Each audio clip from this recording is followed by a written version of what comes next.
우리 삶의 힘이 되신 하나님께서 이 말씀을 통해서 하나님을 향한 사랑을 새롭게 부어주시기를 주님의 이름으로 기도합니다. 디모데 후서는 작년 초에 다룬 이후에 제가 설교한 것은 이게 두 번째 본문입니다. 바울의 이 편지는 에베소에서 사역하고 있는 디모데에게 보냈던 두 번째 편지인데, 우리는 이 편지에 대해서 조금 구체적으로 그 배경에 대해서 알 필요가 있겠습니다. 이 편지 자체는 66년에서 67년 어간에 바울이 두 번째로 로마 감옥에 갇혀 있는 상태에서 디모데에게 보냈던 편지인 겁니다. 제가 그 슬라이드를 하나 준비를 했는데, 그 로마에 있는 마메르티눔 감옥의 그 사진입니다. 이게 뭐 복원되어 있는 형태이기는 하지만 그때의 분위기를 좀 알 수 있는 감옥인 거죠. 그래서 혹시라도 나중에 로마에 가시면 이 마메르티눔 감옥이라는 것이 좀 보존되어 있는데 그걸 한번 방문하셔도 좋을 것 같습니다. 다음 슬라이드 한번 보여주시면 저렇게 이제 기념화된 교회 형태로 방문자들을 받고 있습니다. 다음이요. 그 위에 이제 보통 그 순교지나 아니면 그 기독교적 유적에는 교회 형태로 이제 세워져 있는데, 저기 그 제단을 잘 보시면 십자가가 거꾸로 되어 있죠. 그러니까 베드로와 바울이 같이 갇혀 있다가 베드로 같은 경우에는 전승에 따르면 자기는 동일하게 이제 예수님의 달리신 그 형태와 죽을 수 없다고 해서 거꾸로 매달려서 순교했다는 그 전승이 기록되어 있습니다. 그렇다 보니까 바울과 베드로가 마지막 순간에 갇혀 있었던 감옥이 저 로마에 있는 마메르티눔 감옥이라고 보시면 되겠습니다. 그래서 디모데후서 4장 6절과 8절을 보면 이렇게 기록되어 있는데 한번 찾아보겠습니다. 디모데후서 4장 6절로부터 8절입니다. 우리가 읽었었던 2장 그 이후에 있는 거죠. 4장 6절과 8절을 한번 찾아보시면 우리가 한 목소리로 한번 읽어보겠습니다. 디모데후서 4장 6절로부터 8절입니다. 시작. 나는 이미 세상을 떠날 때가 되었습니다. 나는 선한 싸움을 다 싸우고 달려갈 길을 마치 나를 위하여 의의 면류관이 되어 있으므로 의로운 재판장이신 주님께서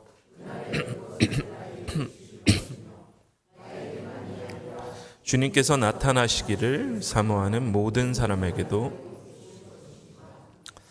아멘. 그러니까 이 본문들을 통해서 우리가 알 수 있는 것은 이 서신을 초대교회는 바울의 유언과도 같이 여겼다라는 것입니다. 그러니까 유언이라고 하면 가장 중요한 것들을 이야기하잖아요.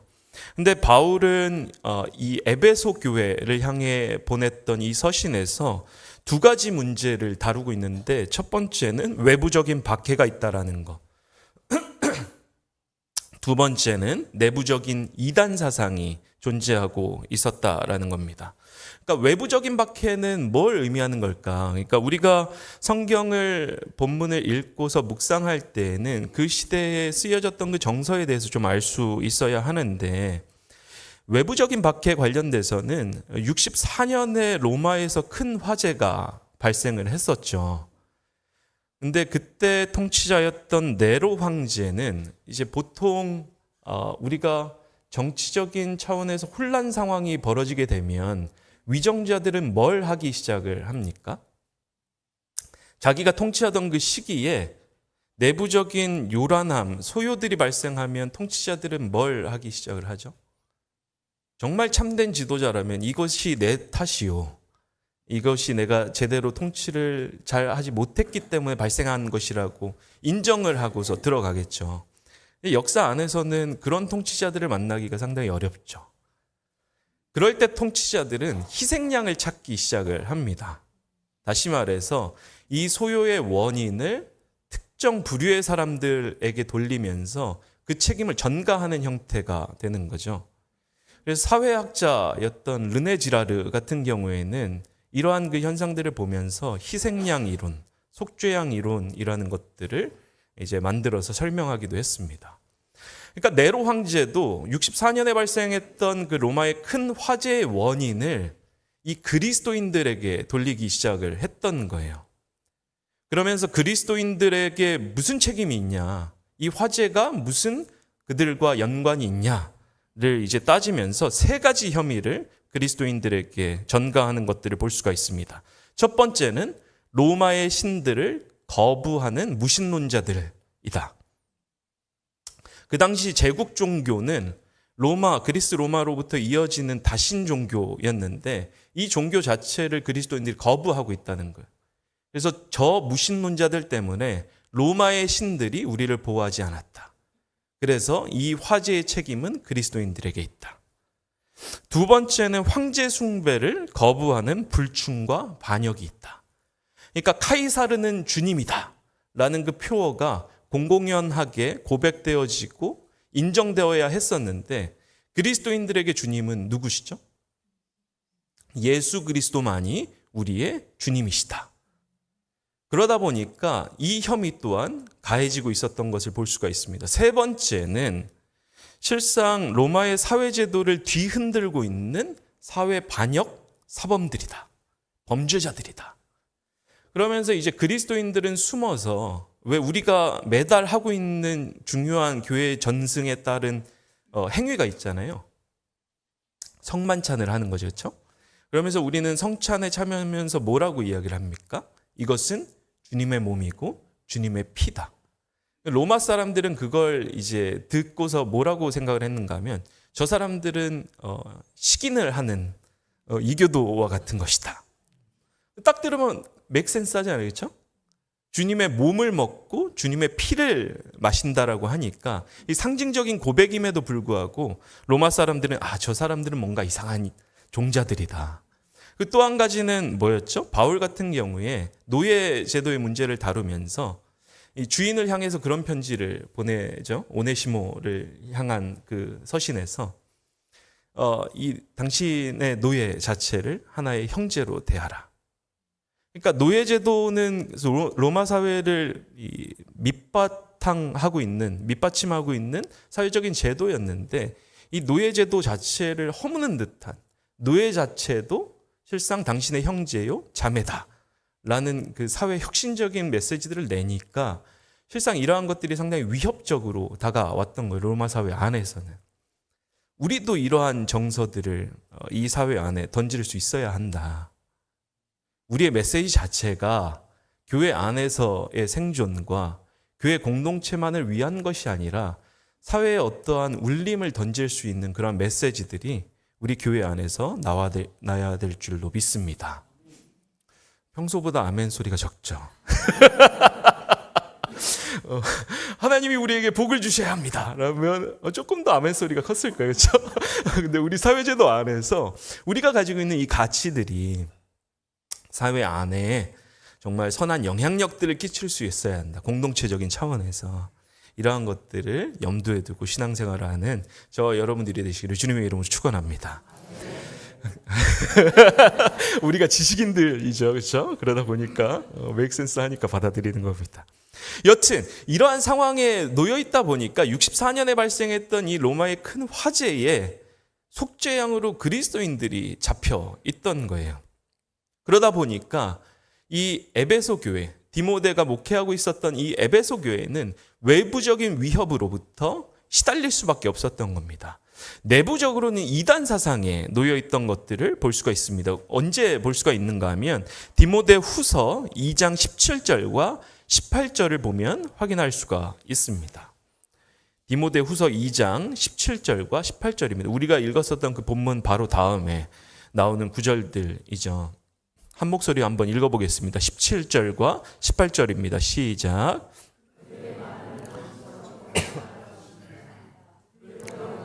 후메네오와 빌레도가 있습니다. 그들은 진리에서 멀리 떠나버렸고 부활은 이미 지나갔다고 말하면서 사람들의 믿음을 뒤엎었습니다. 그러니까 이 사람들은 지금 에베소 교회 안에서 소요를 일으키고 있는 사람들은 육체적인 부활이 아니라 영적인 부활을 이야기하면서 육체는 악하고 영혼만이 선하다라고 가르쳤습니다. 근데 이 가르침을 잘 보면 교회 안에 공공연히 이런 정서들, 그러니까 정도의 차이들은 있는데 이러한 정서들이 있는 걸 우리가 확인할 수가 있어요. 예를 들면 우리가 죽게 되면 무슨 일들이 벌어지죠? 우리가 신앙생활을 열심히 하다가 운명하게 되었어요. 무슨 일들이 벌어집니까? 천국이 입성. 언제 가는 거죠, 우리는? 죽고 나서 바로 재림하실 때. 맞습니다. 그러니까 우리가 사도신경을 고백하는 이유는 교회 안에서 우리가 동의하고 있는 그 내용들이잖아요. 말미에 어떤 구절이 있죠? 죄사함에 대한 고백과 무엇의 부활? 몸의 부활. 그러니까 우리가 죽게 되면 주님께서 재림하실 때까지는 잠들어 있는 겁니다. 재림하신 이후에 모든 육체가 부활해서 하나님의 심판 앞에 서고 그 이후에 판단이 이루어지고 우리는 하나님의 나라에 입성하게 될 겁니다. 근데 우리가 부지불식간에 가지고 있는 이 영혼에 대한 강조는 실상 이 시대 사람들도 가지고 있었던 거예요. 그래서 어떤 사람들은 우리가 죽게 되면 육체의 부활이 아니라 영혼이 부활하게 될 것이고 영혼만이 하나님 앞에 서게 될 것이다 라고 가르쳤던 거예요. 아마 우리 중에도 이러한 생각, 그러니까 육체는 약간 경시하고 영혼을 강조하는 그러한 정서들이 우리 안에도 있을 겁니다. 대부분의 그리스도인들이 그래요. 그렇기 때문에 우리가 믿고 있는 그 교리의 내용들에 대해서, 신앙의 내용들에 대해서 확인할 필요가 있는 겁니다. 왜 그런가 하면 자칫 잘못하다가는 우리가 교회 전통 안에서, 그러니까 교회 전통이라고 이야기했을 때는 기독교 신앙이 단순히 우리가 살아있던 그 시점에만 공유되는 것이 아니라 그리스도께서 부활하신 이후에 지금까지 이어져 오고 있는 그 신앙의 내용들을 정리한 전통들이 있는데 이 전통들을 제대로 이해하지 못한다면 우리가 믿고 싶은 그 하나님에 대한 내용들을 믿게 되는 그 오해들이 부지불식간에 생길 수가 있기 때문에 그렇습니다. 그래서 그리스도인이라면 성경을 묵상하고 성경을 해석해 왔던 그 교회의 전통에 대해서 공부할 수가 있어야 되는 겁니다. 유튜브가 잘 돼 있습니다. 대신 좋은 컨텐츠들을 잘 찾아서 시청하시면서 성경도 묵상하고 기독교에 대해서 공부하실 수 있기를 바랍니다. 그러다 보니까 이 외부적인 박해와 내부적인 이단 사상 때문에 에베소 교회는 흔들리고 있었던 상황이었던 거예요. 그 흔들리고 있었던 에베소 교회를 목회하고 있었던 디모데에게 보냈던 유언과도 같은 편지가 오늘 읽었었던 디모데 후서인 것입니다. 바울은 이런 상황에서 오늘 쓰여졌던 그 본문 2장 8절로부터 15절을 쓰고 있었던 것인데 우리가 주목해 보고 싶은 구절은 9절과 10절입니다. 이 부분을 다시 한번 읽어봤으면 좋겠습니다. 9절과 10절을 한 목소리로 한번 읽어보겠습니다. 시작. 나는 죄수처럼 매여 있으나 하나님의 말씀은 매여 있지 않습니다. 그러므로 나는 하나님께서 택하여 주신 사람들을 위해서 모든 것을 참고 있습니다. 이것은 그들도 또한 그리스도 예수 안에 있는 구원을 영원한 영광과 함께 얻게 하려는 것입니다. 우리는 이 말씀에서 일종의 역설을 발견할 수가 있는데 바울은 분명 복음 때문에 육신이 속박되어 있는 상황임에도 불구하고 하나님의 말씀은 속박될 수 없다. 그리고 마치 자신은 속박되어 있는 것 같으나 자유인처럼 자유한 상태로 이 복음의 말씀을 정확하게 전달하고 있는 것들을 볼 수가 있습니다. 무엇이 그로 하여금 자유케 만들었을까? 바로 복음인 것입니다. 우리가 아마 제 세대 가수는 아닌데 미국에 유명했던 밥 딜런이라는 그 가수가 있었습니다. 기억하고 계세요? 제 슬라이드를 하나 더 준비를 했는데 밥 딜런의 Gotta serve somebody. 누군가를 섬겨야만 한다. 라는 그 노래가 있습니다. 그러니까 밥 딜런 자체가 6, 70년대 이제 젊은 세대들 가운데서는 자유의 아이콘으로 불려졌었죠. 그렇죠? 그래서 세상의 모든 규칙과 권위는 거부하고 하고 싶은 대로 삶을 살아봐라는 방식의 히피적인 그런 메시지들을 담아내기도 했습니다. 그런데 이후에 그가 기독교 신앙을 받아들이고 그 이후에 음악 활동을 할 때에는 이전과 다른 방식의 삶을 노래하기를 시작했는데 이 노래 자체가 그 기독교로 회심한 이후에 불려졌던 노래인 겁니다. 저도 이제 옛날에는 몰랐던 노래였기 때문에 유튜브에 나와 있어서 한번 들어봤어요.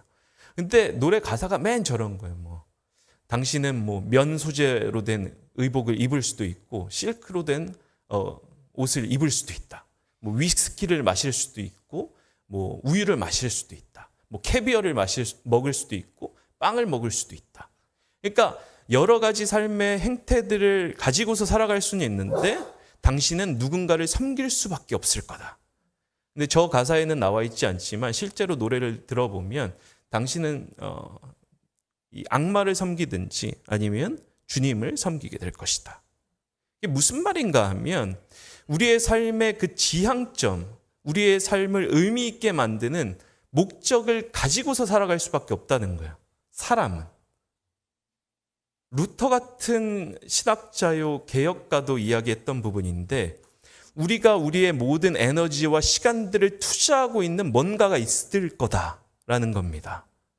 한번 자신을 되돌아보면 뭐가 내 삶을 추동하는 가장 근원적인 동기일까? 내 시간과 에너지와 내 돈을 들여도 아깝지 않는 뭔가가 있다라는 거예요. 우리 삶의 시간과 에너지, 그 모든 노력을 들여도 아깝지 않은 것은 무엇입니까? 돈? 우리의 자녀? 아니군요. 하나님? 아멘 나왔네요. 그렇죠? 잘 생각을 해보면 우리가 섬기고 있는 뭔가가 있다는 거예요. 그게 다양할 수도 있는데 카테고리를 단순하게 구분하면 그게 자기 자신이든지 악마든지 세상적인 것이든지 아니면 하나님일 거다. 이 본질적인 메시지를 밥 딜런은 자신의 노래 안에서 이렇게 녹여서 전달하고 있었던 겁니다. 우리의 삶을 돌아볼 필요가 있는 겁니다. 우리의 모든 것들을 들여서 우리의 시간도 넣고 에너지도 투자하면서 전혀 아깝지 않은 것이 나 자신의 커리어인지 아니면 나의 자녀인지 아니면 무엇인지를 살펴볼 필요가 있습니다. 만약에 내 자신의 모든 것들을 던지고 있는 그 대상과 목적이 자녀라면 그것조차도 내려놓을 수 있어야 할 것입니다. 왜 그렇습니까? 아브라함이 이삭을 번제로 드렸던 그 스토리를 통해서 하나님이 우리에게 전달하시고자 하는 것은 자녀조차 우리의 우상이 될 수 있다라는 것. 우리가 섬기는 것이 무엇인가? 그런데 바울은 자신이 섬기고 있는, 자신의 목적을 두고 있는 삶의 모든 것들을 투신해서 섬기고 있는 그 대상과 목적과 방향이 상당히 뚜렷했던 거예요. 그것이 무엇이다? 바로 그리스도이시다. 그것이 무엇이다? 바로 하나님이시다. 그렇기 때문에 고린도전서 9장과 19절 그리고 갈라디아서 5장 13절에서 사도 바울은 이렇게 고백을 합니다. 나는 어느 누구에게도 얽매이지 않은 자유로운 몸이지만 많은 사람을 얻으려고 스스로 모든 사람의 종이 되었습니다. 형제자매 여러분, 하나님께서는 여러분을 부르셔서 자유를 누리게 하셨습니다. 그러나 여러분은 그 자유를 육체의 욕망을 만족시키는 구실로 삼지 말고 사랑으로 서로 섬기십시오. 바울은 하나님을 얻었고 자기 스스로를 하나님의 종으로 여겼습니다. 바울은 실상 자유로운 사람이었으나 하나님을 위해서 자기 스스로 종으로 만들어버린 거예요. 무엇을 얻고자? 하나님이 그토록 원하는 사람들을 얻고자. 우리의 삶의 형태가, 우리의 삶의 행태가 이러한 삶을 지향하고 있는가? 그리스도께서는 모든 것에 자유로운 분이셨고 그리스도께서는 실상 하나님의 본체셨으나 모든 것들을 비우시고 스스로를 종의 형상으로 이 땅에 오셨던 이유는 무엇입니까? 성부와 성령, 삼위일체 하나님, 자신도 하나의 위격이시지만 성부를 위해서, 성령을 위해서 많은 사람들을 얻고자 자기 스스로를 종의 형태로 이 땅에 오셨던 것입니다. 바울도 그렇게 살았던 것입니다. 무엇을 위함입니까? 바로 하나님의 영광과 하나님의 나라를 위해서 그렇게 살아갔던 것입니다. 이러한 삶의 형태, 비록 스스로 딱 봤을 때는 바울은 그냥 사회적인 위치에서 보면 실패자인 거죠. 오늘날과 같이 많은 수의 그리스도인들을 얻지 못했어요. 바울은 지중해 연안 안에서 상당히 미미한 형태였습니다. 왜 그렇습니까? 바울의 시대에는 끼케야 1000명 정도도 잘 안 되는 그 정도의 인원만이 지중해 연안 안에서 교회라고 예수 그리스도를 고백하는 자들이라고 모였기 때문에 그렇습니다. 사회적으로 보면 바울은 실패한 사람이죠. 예수님도 실패한 사람입니다. 그런데 그 실패한 사람처럼 보이는, 실패한 삶의 형태처럼 보이는 그 복음이 살았고 운동력이 있어서 오늘날까지 기독교의 복음이 시들지 않고 우리에게까지 전해졌던 것입니다. 무엇을 위해서 그렇게 했던 것입니까? 사람들의 인정 때문에 그렇게 했던 것이 아닙니다. 하나님의 인정을 받고자 그렇게 살아갔던 것입니다. 그들은 그렇게 하나님을 위해서 자기 스스로를 종된 형태로 헌신하였으나 실상으로는 하나님 안에서 자유로운 사람들이었습니다. 우리의 삶에 어느 방향을 향하고 있는가? 우리의 삶의 목적이 어디에 이루어져 있는가? 우리가 얻고자 하는 것이 하나님인가? 아니면 우리를 충족시키는 어떠한 요소들인가를 잘 분별하고 실상 바울처럼 그렇게 자유로운 삶을 살아가시는 저와 여러분이 되시기를 주님의 이름으로 축원합니다.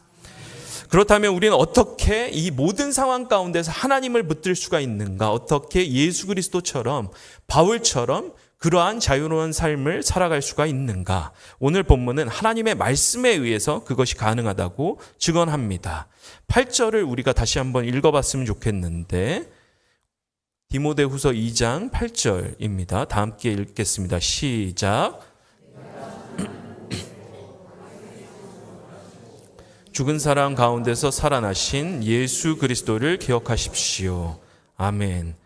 복음은 예수 그리스도이십니다. 무슨 말입니까? 예수 그리스도는 이스라엘의 역사 안에서 하나님의 사람들을 통해서 끊임없이 예언되었던 그 다윗의 자손인 것입니다. 부활의 첫 열매인 것입니다. 다른 말로 무수히 많은 예언자들이 구약 전체 역사를 통해서 그리스도께서 오실 것이다. 그리스도께서 오실 것이다. 그리스도께서 오실 것이다. 다윗의 자손을 통해서 그 계보를 통해서 그리스도께서 오실 것이다라고 증언해 왔던 거예요.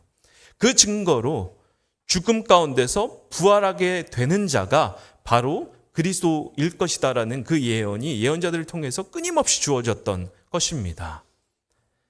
하나님의 사람들을 통해서 복음은 이미 뿌려지고 있었던 것입니다. 우리가 착각하기 쉬운 것은 우리의 믿음이 맹목적인 것이라는 그 사실, 잘못된 믿음인 겁니다. 우리의 믿음은 덮어놓고 믿는 게 아닌 거예요.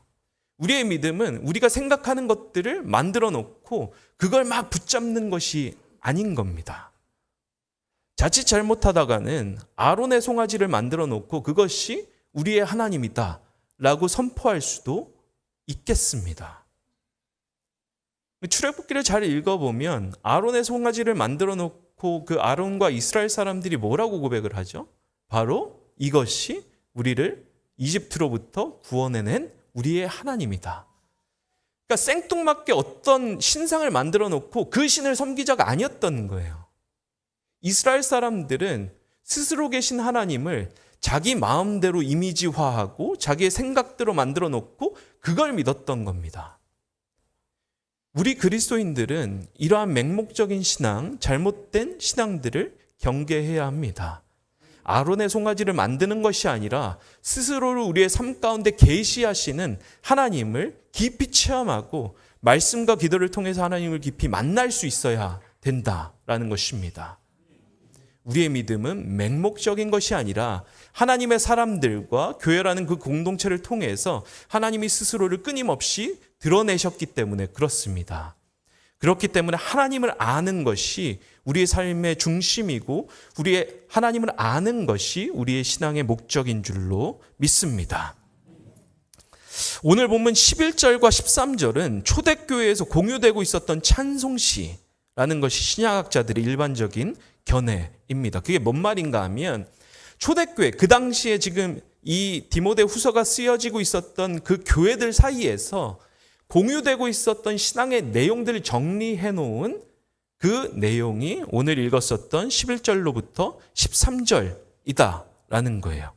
그래서 우리가 읽었었던 그 본문 2장 11절로부터 13절을 다시 한번 읽을 텐데 이것이 그 당시 초대교회가 공유하고 있었던, 동의하고 있었던 하나님에 대한 신앙의 내용인 줄로 믿습니다. 한번 읽겠습니다. 시작.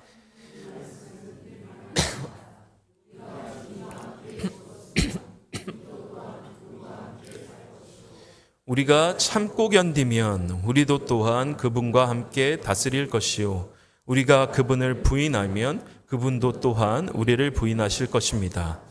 우리는 신실하지 못하더라도 그분은 언제나 신실하십니다. 그분은 자기를 부인할 수 없으시기 때문입니다. 아멘. 이 본문의 핵심은 하나님의 신실하심입니다. 13절에 기록된 대로 우리가 신실하지 못할지라도 하나님은 신실하시다라는 것입니다. 믿음은 우리로부터 시작되는 것이 아니라 하나님으로부터 시작되기 때문에 그렇습니다. 그렇기 때문에 외적으로는 실패한 것처럼 보이는 상황도 우리를 승리로 이끌어갈 수가 있습니다. 왜 그렇습니까? 우리의 삶의 주관자가 우리가 아니라 하나님이시기 때문에 그렇습니다. 제가 이제 학교에서 교수뿐만 아니라 교목으로도 사역을 하고 있기 때문에 간혹 가다가 신앙 상담을 할 때가 있는데 한 학생이 찾아왔어요. 선교사님 자녀입니다. 연대는 참 제가 연대 와서 이런 말씀 드리는 것이 아니라 연대는 축복받은 학교들 중에 하나인 게 그 기독교 정신이 상당히 생각보다 많이 살아 있더라고요. 내부자라서 이런 말씀 드리는 게 아닙니다. 아직 개인적으로 말씀드리면 아직까지 연대가 제 학교인 것처럼 잘 안 느껴져요. 이 부분을 편집해서 드러내야 되는데 별로 우리 학교 같지가 않아요. 약간 연대 출신이 아니라서 그런가.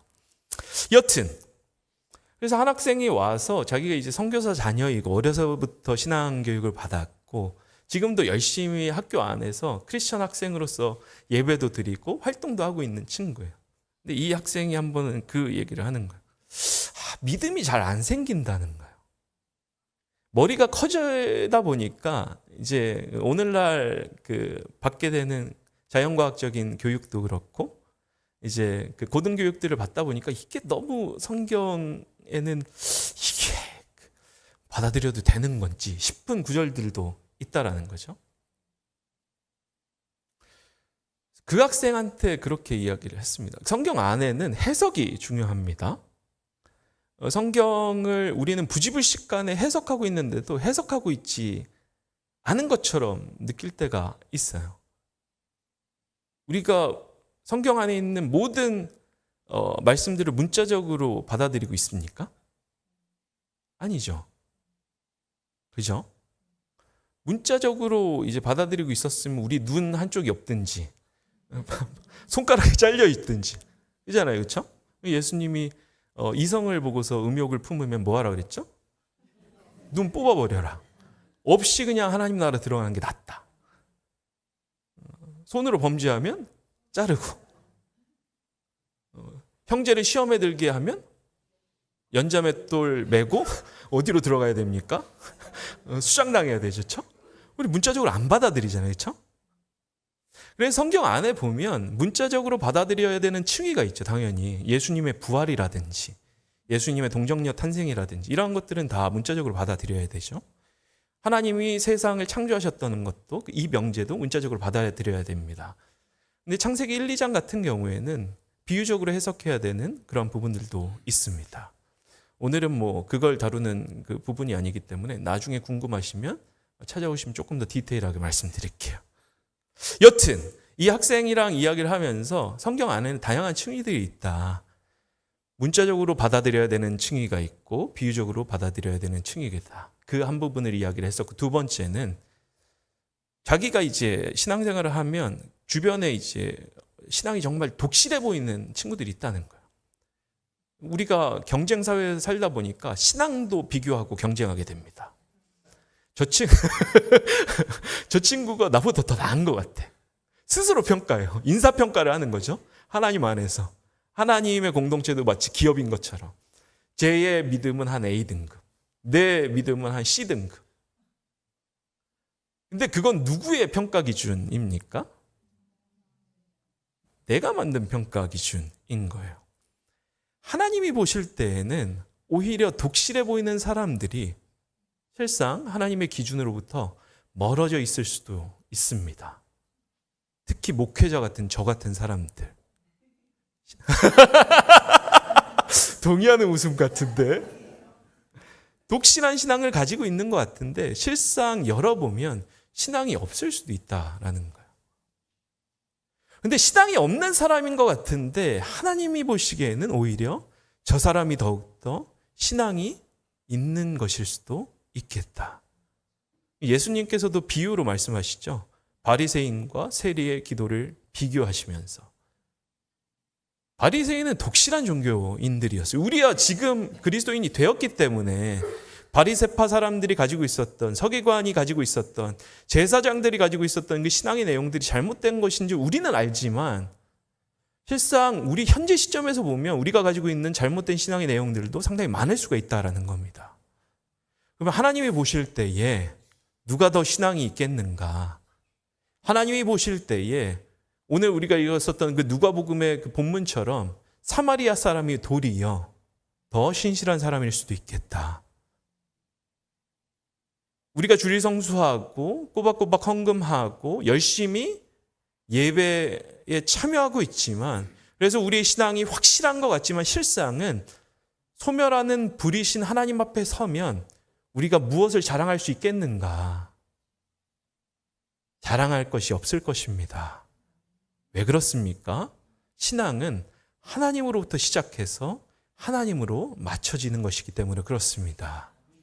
그래서 우리가 하나님 앞에 고백해야 할 것은 하나님, 우리에게 믿음이 없습니다. 우리의 연약한 믿음을 도와주십시오. 이 기도일 것입니다. 그럴 때 우리는 복음의 핵심을 붙들 수 있고 그러할 때 비로소 우리는 갇힌 자 같으나 자유로운 자로서 살아갈 수 있을 것입니다. 이것을 기억하며 한 주간을 살아가시는 저와 여러분이 되시기를 주님의 이름으로 축원합니다. 잠시 말씀을 기억하시면서 기도하시겠습니다.